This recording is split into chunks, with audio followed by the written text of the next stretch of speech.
Quelles sources d'inspiration nourrissent une posture d'accompagnement bienveillante et responsable?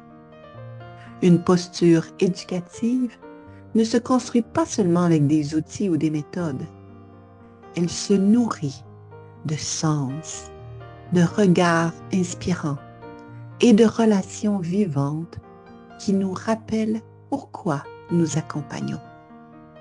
Bienvenue dans Phare pédagogique, le podcast qui éclaire l'accompagnement éducatif à partir de ce qui nourrit profondément la posture. On parle souvent d'inspiration pédagogique comme si elle venait de l'extérieur, comme si quelqu'un nous infusait d'une inspiration. Cette inspiration qui soutient notre posture d'accompagnement dans la bienveillance et dans la responsabilité vient souvent de sources plus simples qui se trouvent dans notre quotidien. Une inspiration vient souvent de ce qui se trouve autour de moi, des personnes qui m'entourent. Je trouve que l'inspiration, c'est comme un élan d'ouverture à quelque chose ou à une personne qui va interpeller par une phrase, un geste, une intonation, quelque chose qui me touche, qui me fait vibrer intérieurement et qui m'élève à une meilleure version de moi-même, qui m'amène à recontacter ce qu'il y a de beau et de grand en moi. Des sources qui nourrissent la façon d'être avant de faire le façon de faire. Parce que ma façon d'être vient toujours colorer mon savoir-faire. Alors c'est comme nourrir l'initiateur, la couleur que je vais donner à mon savoir-faire. Aujourd'hui, j'ai envie de te partager 3 sources d'inspiration qui, pour moi, soutiennent profondément l'accompagnement éducatif. Une première source est plus théorique et me vient d'une personne qui n'est pas dans mon quotidien, mais que j'écoute avec tellement d'admiration et d'appréciation. Et j'ai nommé Boris Cyrulnik. Une deuxième personne qui m'inspire profondément, qui a marqué mon imaginaire, c'est Mylène Paquette. Je vais t'en parler plus longuement un peu plus tard. Et la troisième source, ce sont les enfants. Bien entendu, ces chers petits que je côtoie à des rythmes variables dans ma famille ou dans le cadre de mon travail. Alors, je te parle plus longuement ici de ces inspirations. Boris Cyrulnik est cet homme de 88 ans qui a un parcours extraordinaire. Juif qui a grandi à Paris pendant la Deuxième Guerre mondiale, a su passer à travers des expériences traumatisantes, des expériences vraiment violentes, et qui a construit cet homme qui il est maintenant aujourd'hui dans une bienveillance, dans une sagesse, dans dans un profond respect de la vie. Juste sa voix, déjà, entendre sa voix nous donne accès à cette bienveillance, à cette bonté qu'il y a dans cet homme.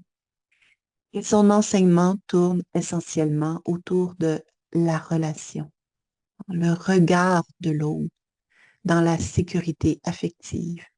Comment l'être humain se construit avec tous ces ingrédients.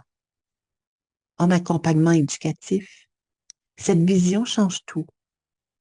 Cette vision de la relation au cœur de notre engagement, c'est de voir les comportements comme des messages. Même chez l'adulte, même chez l'adulte, les comportements contiennent des messages, parfois conscients, parfois inconscients. Chercher le sens avant de chercher la correction chez l'autre. Accompagner sans réduire l'autre à ses difficultés. Alors, une posture bienveillante ne consiste pas à tout accepter, mais à comprendre avant d'intervenir. Aller chercher qu'est-ce qu'il y a derrière pour accueillir le message et répondre au message au lieu de réagir au comportement. Cette source d'inspiration pédagogique nous aide à rester responsables sans perdre de vue l'humanité du lien. Ma deuxième source d'inspiration est l'expérience de Mylène Paquette. Mylène Paquette est celle qui, en 2013, s'est lancée dans une aventure assez inouïe, traverser l'Atlantique en solitaire à la rame. Et oui, traverser la mer, l'océan Atlantique, seule sur son petit bateau où elle a ramé pendant plus de 200 jours. Et ce qui est assez extraordinaire, c'est qu'elle ne savait pas nager. Alors, elle a vraiment choisi de répondre à cet appel à l'intérieur d'elle. Elle a choisi toute la cohérence avec ce qui faisait du sens pour elle. Et elle s'est responsabilisée envers cet élan qu'elle portait à l'intérieur d'elle. Son message, même s'il n'est pas pédagogique au sens classique, résonne profondément en accompagnement par le fait d'avancer avec ce qui est là, d'ajuster sa trajectoire plutôt que de forcer les choses. Donc, quand on pense à un ruisseau ou à une rivière, elles ne vont jamais, ils ne vont jamais dans ligne droite. Hein, elles jouent la trajectoire avec les obstacles du terrain qu'elles rencontrent et rester en lien avec son cap, même quand les conditions changent. En posture d'accompagnement, être responsable, c'est savoir quand soutenir et quand laisser l'autre faire sa propre traversée. Cette inspiration me rappelle que la bienveillance n'est pas de porter l'autre ou de le sauver de ses difficultés. Au contraire, c'est de croire en sa capacité à avancer, sa capacité à relever les défis qui se présentent à elle, sa capacité de trouver les ressources à l'intérieur d'elle pour continuer d'avancer. C'est vraiment l'image du phare qui est ancré sur le rive, qui apporte son éclairage et qui ne fait pas à la place de l'autre. Ma troisième source d'inspiration sont les enfants. Ces chers tout petits qui sont pour moi nos plus grands maîtres. Par leur simple présence, ils sont capables d'ouvrir des cœurs.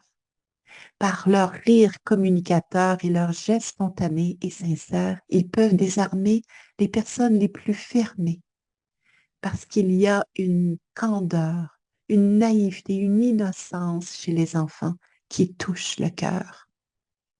Ils nous montrent par leur façon de vivre comment apprécier et être tout le temps dans le moment présent. Ils nous enseignent l'authenticité émotionnelle. Ils n'ont pas de filtre, ils n'ont pas de blocage par rapport à leurs émotions. Ils vivent leurs émotions en toute transparence, sans jugement sur ce qu'ils sont en train d'exprimer. La cohérence entre ce qu'ils vivent et ce qu'ils expriment. Vraiment, les enfants sont des grands maîtres qui nous accompagnent simplement par leur manière d'être. Observer les enfants, c'est se rappeler que la posture bienveillante commence par écouter avant d'interpréter, observer avant d'intervenir et être en relation avant d'être dans l'action. Lorsque ces trois sources d'inspiration, j'aurais pu en choisir d'autres. Il y aurait d'autres personnes, d'autres situations qui sont inspirantes pour moi.